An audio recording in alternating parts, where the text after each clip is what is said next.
Un punto también que se planteó en el panel de la mañana es el de la participación social. Y obviamente ni la escuela ni la familia tienen bien claros cuáles son sus roles y se echan la pelota mutuamente. Los maestros dicen que los papás no sé qué, no le dan a los niños las reglas básicas, que los niños no son disciplinados, que los niños no hacen la tarea. Los papás dicen que los maestros no les enseñan bien y que ahora ellos tienen que hacerle de maestros en la casa, etcétera, ¿no?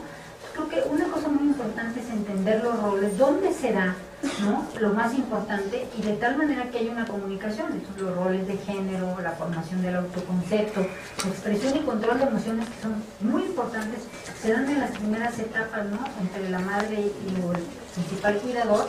Cuando el niño hace un berrinche, cuando el niño se frustra, cuando está enojado, todo ese tipo de cosas se tienen que entender. No nomás se trata de decir, bueno, ahora que colaboren los papás, hay que saber cuáles son los roles, ¿no? Quién tiene qué hacer en el desarrollo socioafectivo, en el desarrollo cognitivo. Por ejemplo, el lenguaje materno, que está cargado a la familia. Si las madres no saben cómo hablar a los hijos, no pueden generar estructuras narrativas, expositivas, comparativas, argumentativas, no existen las condiciones para aprender a leer y escribir bien, y ahí ya vienen empezando todos los déficits, ¿no? Igual en la parte psicomotriz, ¿no? Y bueno, aquí yo decía esto de la jornada escolar. ¿Por qué? Porque obviamente no tenemos un sistema de formación deportiva y sabemos que se necesita una educación integral. Una educación de calidad es una educación que atiende a la mente, al cuerpo y al espíritu, y eso implica todo lo que son las asignaturas, pero también la educación física, la formación artística. Y bueno, en nuestro caso creo que es recomendable esto que ha hecho Corea del Sur, ¿no?, de los clubes de tareas, para poder reforzar. O sea, nadie es experto si no repite muchas veces lo mismo. Y incluso se dice los buenos resultados de Corea del Sur aparentemente se deben a eso, más que a lo que realmente se hace dentro del aula. Pero esto también tiene que estar guiado. Ahora, en relación con la formación del magisterio, bueno, ahí sí es un punto que ahora estamos haciendo un estudio en el INE, en donde estamos analizando cómo es que se han dado todos estos programas de formación continua, ¿sí? Como están desarticulados, o sea, las normales no tienen nada que ver con programas de formación del magisterio, etcétera, ¿no? Todo lo que tiene que ver con la formación de profesores funcionan como situaciones aisladas y deben ser articuladas, porque en realidad desde la formación normal tiene que haber una formación en servicio, ¿no? O sea, la mayor parte de ella se ocurrirá, y también hicimos un experimento educativo en donde pusimos a alguien a aprender el programa preescolar, y en vez de tardarse 4 años en la normal, se tardó 1 año trabajando al lado de otro profesor.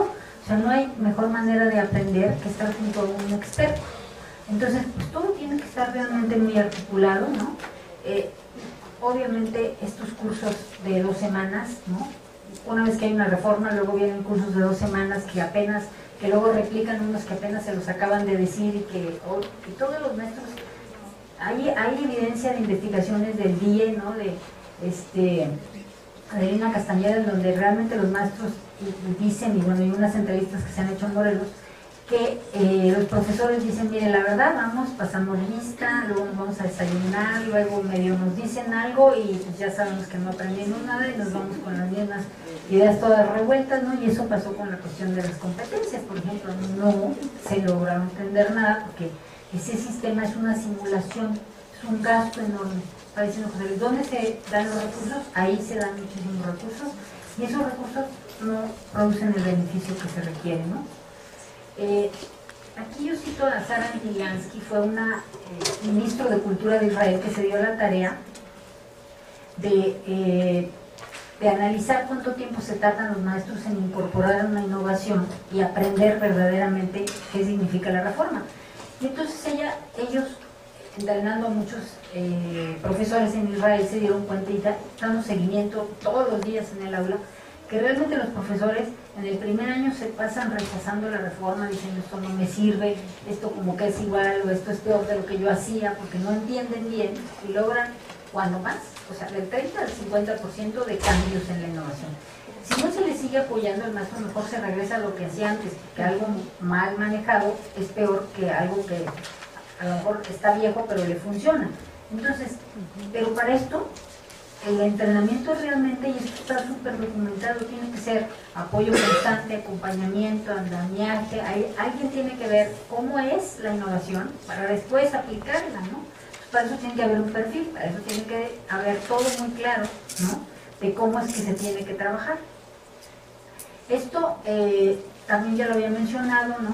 Los alumnos, desde mi perspectiva, tienen que ser siempre preevaluados en un nivel, siempre, para determinar si tienen o no deficiencias, porque no tienen en ningún caso, bueno, José Luis acaba de decir, bueno, ¿cuántos de los que entran en primera primaria terminan en los 6 años y es un porcentaje muy bajo? ¿Y eso por qué? Porque las habilidades básicas no las tenían y las fueron arrastrando a lo largo del tiempo. Realmente pueden haber programas propedéuticos, ¿no? Para poder que los alumnos realmente tengan un arranque parejo, ¿no? Y aquí ya voy al último punto, que es el de las innovaciones educativas. Sabemos que a cada nuevo gobernante de secretario de Educación se le ocurre inventar unas nuevas reformas, ¿no?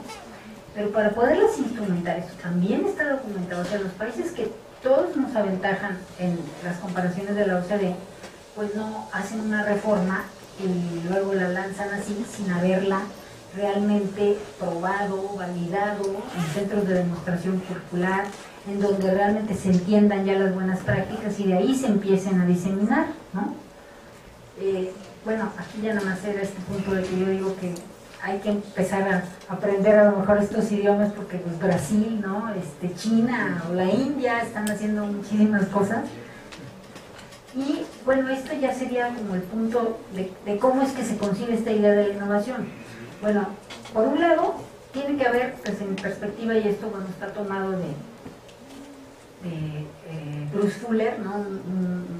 Una gente que estudia muchísimo, incluso si el preescolar lo debe hacer escolarizado o no escolarizado, pero en donde cada vez que a alguien se le ocurre introducir una innovación, pues por lo primero que tiene que tener pues son estándares, ¿no? O sea, la innovación se ve así.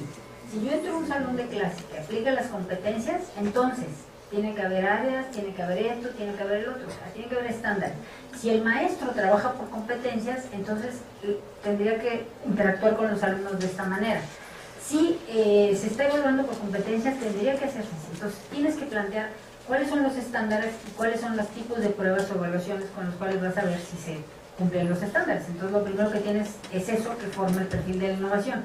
Después tienes que ver en la respuesta de las zonas y de las escuelas, a ver cómo sienten la innovación, qué opinan, ¿no?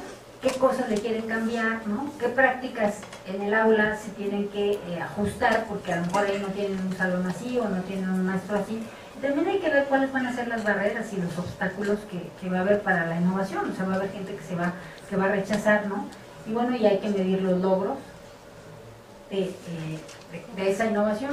Entonces, en esto se resume, ¿no? Hay que adoptar una serie de estándares y pruebas que nos permitan ver si exactamente estamos haciendo eso que dicen, este programa de la RIEP, nadie midió si eso estaban haciendo u otra cosa, ¿no? Luego se implementan las reformas con las habilidades que están incluidas, pero hay un proceso de adopción, adaptación, prácticas educativas concretas, tomando en cuenta las resistencias, y hay que dar incentivos, no solamente por el rendimiento, sino, no me refiero a que, a esto que decía José Luis, le empiezan a dar incentivos a los que funcionan mejor, no, incentivos en el sentido de que para sostener el esfuerzo un maestro 2 años hasta que aprenda la innovación necesita incentivos, ¿no? Ir logrando cosas, ¿no?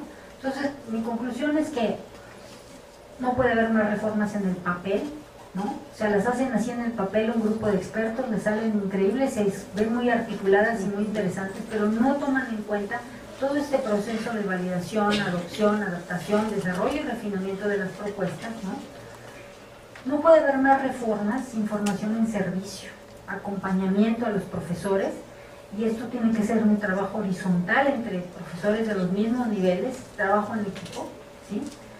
No puede haber más escuelas sin modelos de docencia distribuida. ¿Por qué?